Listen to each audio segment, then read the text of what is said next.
Bird ఫ్లూతో మృతి చెందినట్టు నిర్ధారించింది ICMR. పచ్చి మాంసం తినడంతో పాటు ఇమ్యూనిటీ తక్కువగా ఉండడమే కారణమని నిర్ధారించారు. మార్చి 4న మంగళగిరి ఎయిమ్స్లో చేరిన చిన్నారి ఆసుపత్రిలో చికిత్స పొందుతూ మార్చి 16న మృతి చెందింది.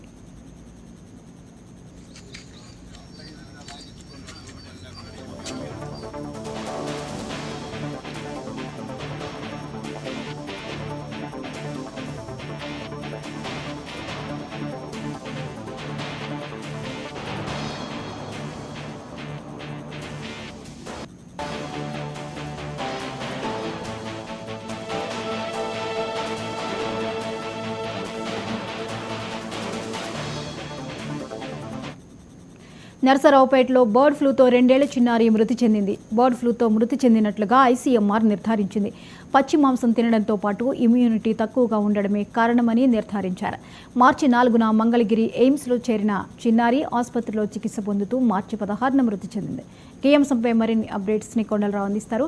కొండలరావు, బర్డ్ ఫ్లూతో చిన్నారి మృతి చెందినట్లుగా తెలుస్తోంది, వివరాలేంటి? జ్యోతి, ఏపీలో తొలి బర్డ్ ఫ్లూ వైరస్ మరణం నమోదైందని చెప్పొచ్చు. పల్నాడు జిల్లా నర్సరావుపేటలో 2 ఏళ్ల చిన్నారి బర్డ్ ఫ్లూ వైరస్ తో మరణించినట్టుగా కూడా భారత వైద్య పరిశోధన మండలి ఏదైతే నిర్ధారించింది. ఏదైతే పచ్చి కోడి మాంసం తినడంతో పాటు రోగ నిరోధక శక్తి తక్కువగా ఉండటంతోనే ఈ చిన్నారి మరణానికి దారితీసిందంటూ కూడా వైద్యులు వెల్లడించడం జరిగింది.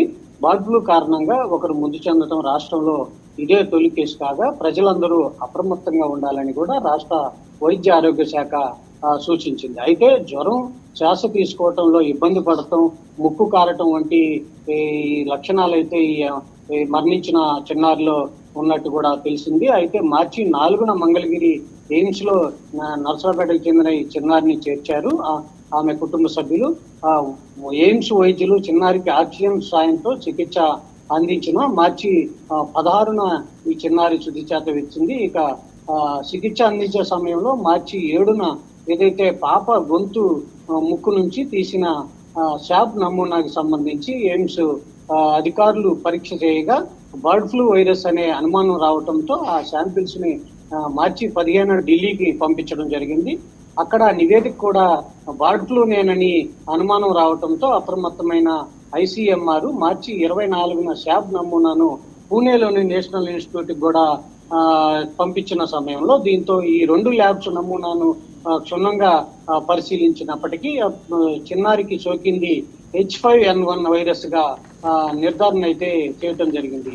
ఏదైతే బర్డ్ ఫ్లూ కారణంగా చిన్నారి మృతితో అప్రమత్తమైంది ఏపీ ప్రభుత్వం. మృతి చెందిన చిన్నారి ఏదైతే ఇంటి చుట్టుపక్కల నర్సరావుపేటలోని ఇంటి చుట్టుపక్కలకు రావచ్చు ఈ వీధిలో మొత్తం కూడా ఆరోగ్య శాఖ సర్వే చేసింది.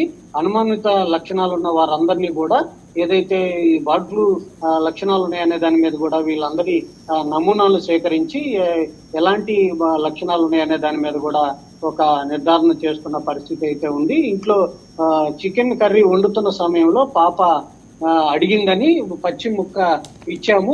ఆ పచ్చి ముక్క తినటం వల్ల ఇలా అయింది. ఏదైతే వండిన చికెన్ మేము కుటుంబ సభ్యులందరూ తిన్నా కానీ ఏం అవలేదంటూ కూడా ఏదైతే పాప తల్లిదండ్రులు కూడా కన్నీరు మున్నీరైతున్న పరిస్థితి అయితే ఉంది. ఏదైతే ఈ చికెన్ సంబంధించి కూడా ఈ వ్యాధి సోకిన నేపథ్యంలో ఇక్కడ ఆ ఏరియా మొత్తం కూడా అధికారులు ఏదైతే ఆ ప్రాంతం అంతా కూడా పరీక్షలు నిర్వహించి ఎలాంటి ఇది జరగకుండా కూడా అక్కడ అధికారులు అయితే నిమగ్నం అయ్యారు. Right, thank you Kondalarao.